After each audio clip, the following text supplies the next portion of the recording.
Hello everyone. In today's video, I will continue the Max Horkheimer's the critical theory. And before starting the discussion, I shall just highlight what I discussed in the last video. In last video, I discussed how Max Weber adopted the German idealism and uh, wanted to refine the German idealism from the deductive or reductive materialism or positivist thought or scientific traditions or tendency in the practice of the research in social science, and he wanted to refine the theory of the social science or the practice of social science in German idealism, that is according to the German idealism. So his main focus was on the reason, that is reason is one of the important theme of understanding for German idealism.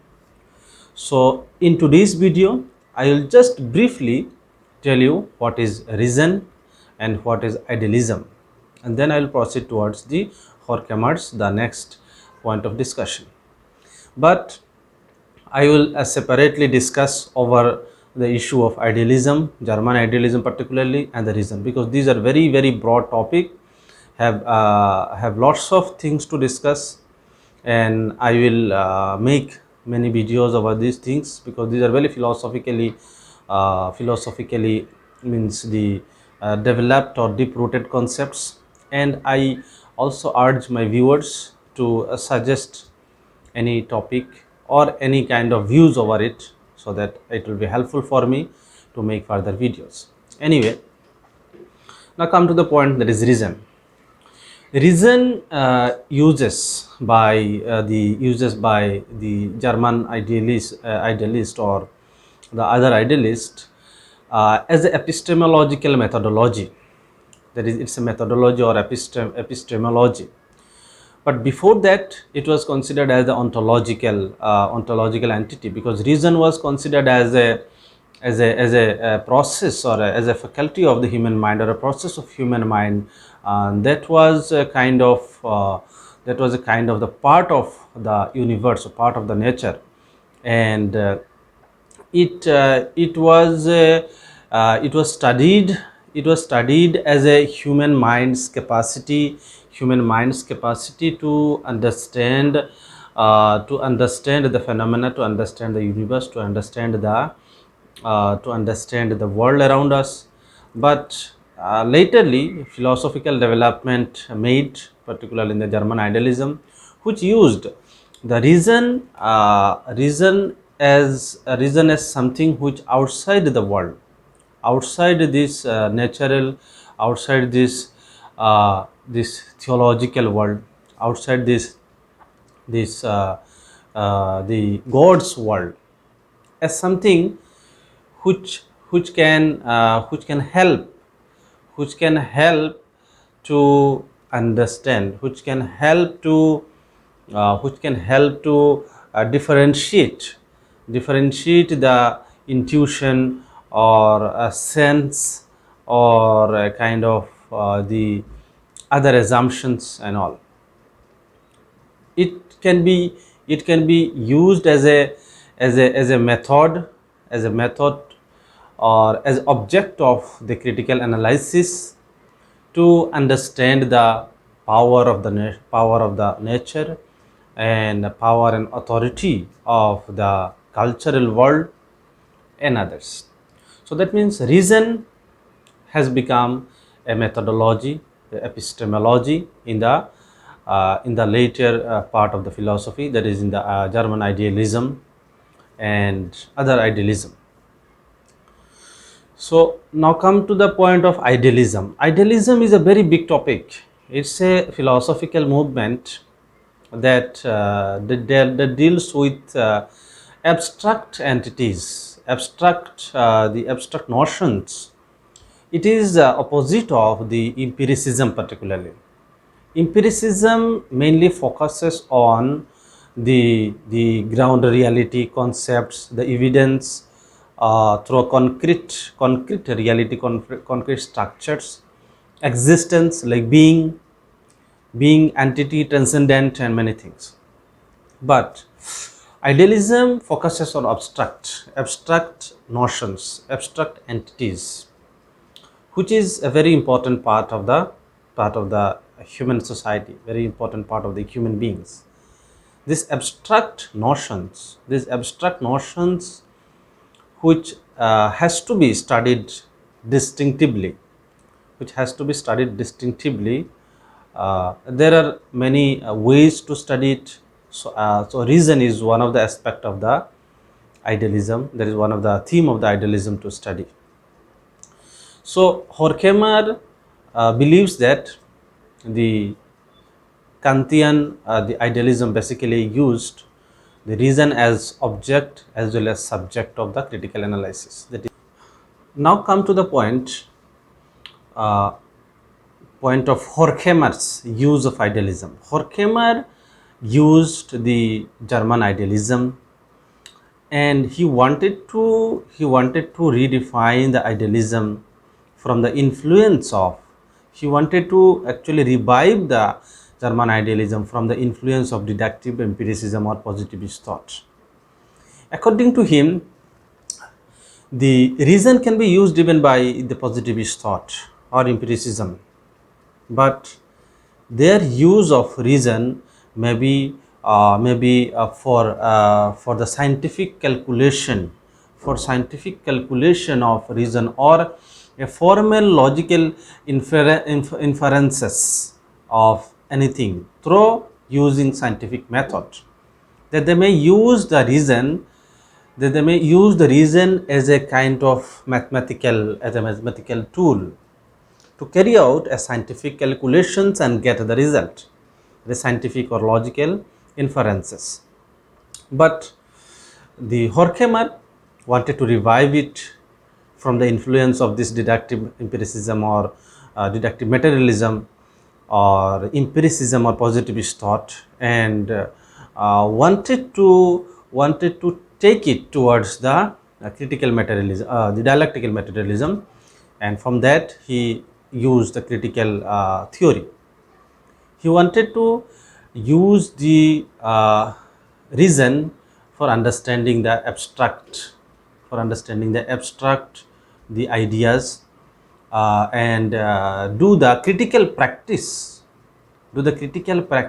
of the social reality, social phenomena, the existence of human beings. Is not just doing a empirical presentation through mathematical and through scientific calculations regarding the existence of human beings and the existence of the universe. No, it wanted to use reason to do critical analysis of the social reality, the linkage of the historical developments, the abstract notions behind the underlies the human beings, underlies the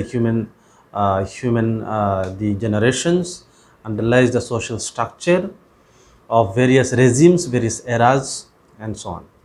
And now we will try to understand what Horkheimer said about the understanding of the capitalist society, as his basic point of diversion was from Marxism, that is orthodox Marxism or scientific Marxism, and the positivistic Marxism or positivistic thought in general. He believed that the positivist the theory or positivist thought actually undermined the reason, or in other words, he said that industrialism or industrial society undermined the reason through using positivist thought or empiricism, because empiricism or positivist thought shows only the superficial realities of the capitalist society. But according to Max Horkheimer, the aim of the critical theory is to penetrate into the world of things, So he wanted to go deep into the world of things, as well as the persons. That is bottom of every, there is foundation of everything is the person, that is human beings. So human beings and things, there is the relationship between or interaction between things as well as interaction between the human beings. So industrial society is based upon certain material entities, and it showed as the relationship between these, as for example the market, which is just a matter of the relationship between the means the demand and supply, and the buyer and seller.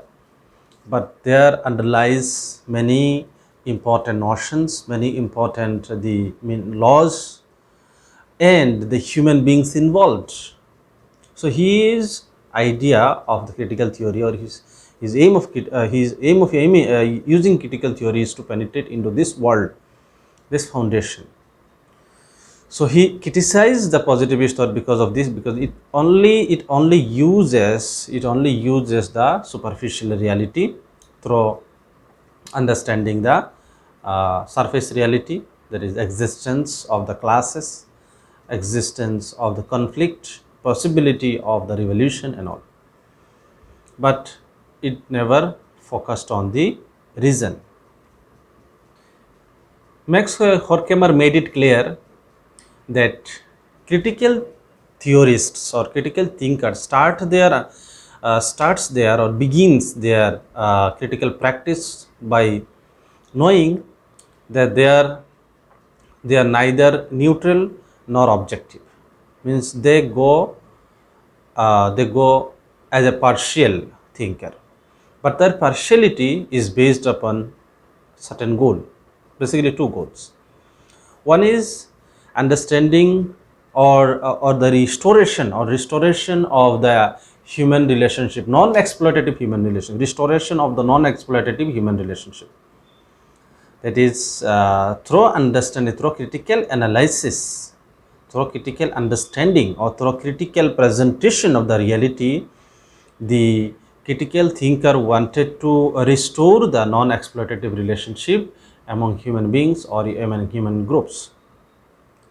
And second objective or second aim was to present human being as the center, human being as the center of the society, because capitalist world which presented the market or the production as the center or product as the center of the world, but the critical thinkers wanted to present human as the center of the world, as self-conscious, as self developed entity. So this can only be possible through critical analysis, through the use of reason. According to him, the positivist thought that developed in the Enlightenment period actually helped the industrialist, actually helped the capitalist in the 18th century or in the beginning of the 19th century, because the capitalist world or industrial society wanted a certain kind of science or knowledge as a means, as a condition to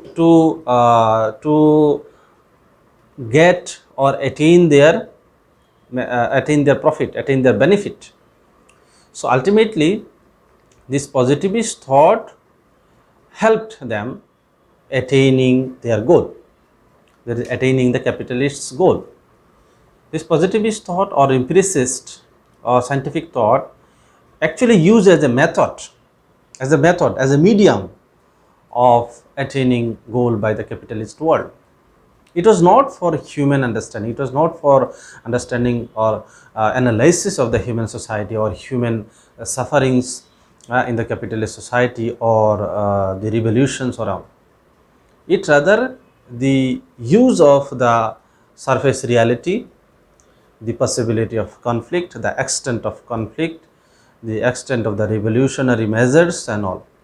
But it never wanted to, or it never shed light on the historical linkage or the historical evolution of the change in the era. For example, the changed from Weimar Germany to the fascist Germany to again liberal democratic Germany. So critical theory wanted to reveal or wanted to explore these aspects, expose the scientific or positivist thoughts, help positivist thoughts the contribution towards the development of capitalist world. Max Horkheimer also found that this capitalist world uh, can tolerate the reason or critical analysis to a certain extent, to a certain point, till they get the power. Once they attain the power, once they get victory in attaining the power, they start eliminating it and start giving focus to the empiricism or scientific thought, or the enlightenment thought, metaphysics and all, because these aspects, these thought focuses on the surface reality, focuses on the reality that can only be visible. It never go into the abstract notions or the underlying the laws behind every problems, every sufferings. Max Horkheimer also believed that the positivist thought or empiricism uh, used by the capitalist world and scientific thought progressed, but the negative side of this point is the enslavement of thought by the capitalist world. This capitalist world enslaved the thought. Capitalist world uh, means try to convince the thinker to go for scientific study, and scientific study is nothing but the calculation based on logical or formal measurement, formal calculations. But the human society, the underlying structure of things cannot be understood with these concrete ontological entities or ontological methods. It can only be understood through use of reason and other critical analytical the methods. So this is the things which Horkheimer pointed out. Horkheimer further said that the change of the regime in the Germany, particularly, he gave the example of change of the regime in the Germany, that is change from feudalism to Weimar Germany to the fascist Germany to liberal democracy. So there he did not, Max Horkheimer or other critical thinkers did not convinced by the fact that fascism got abolished and a new democracy, a democratic state emerged. They found that even if this authoritarian fascism got overruled or means the overthrown from their power, but it rooted in the society, because its root is not just in this visible superficial power relationship or structure. It's rooted, and all the historical developments has its historical linkage, has its historical uniformities or universals that has to be understood. Because positivists, as I already said, positivists do not follow or do not believe in the universals. They do not believe in the abstract notions that may have universal presence. They only focuses on individualistic occasion, individualistic situation or the reality, and which studies through scientific method and deduces some logical inferences called as scientific result. But this cannot be this cannot fulfill the aim of the social science. And this is how Horkheimer wanted uh, to to reframe or to reshape the social science from philosophical point of view. So I hope you all understood. I tried my means the best to explain it, but there are many more things to discuss in this particular topic. There is Frankfurt School, even in the Horkheimer. So I will make more videos about this thing, that is Horkheimer, and will try to cover other thinker also. And at the same time also I will have to make certain videos on the reason, particularly the philosophical idea of reason and idealism. So thank you for watching the video. Please like the video, subscribe the channel if you have not subscribed yet, and put your comment if you have anything to say. Thank you very much.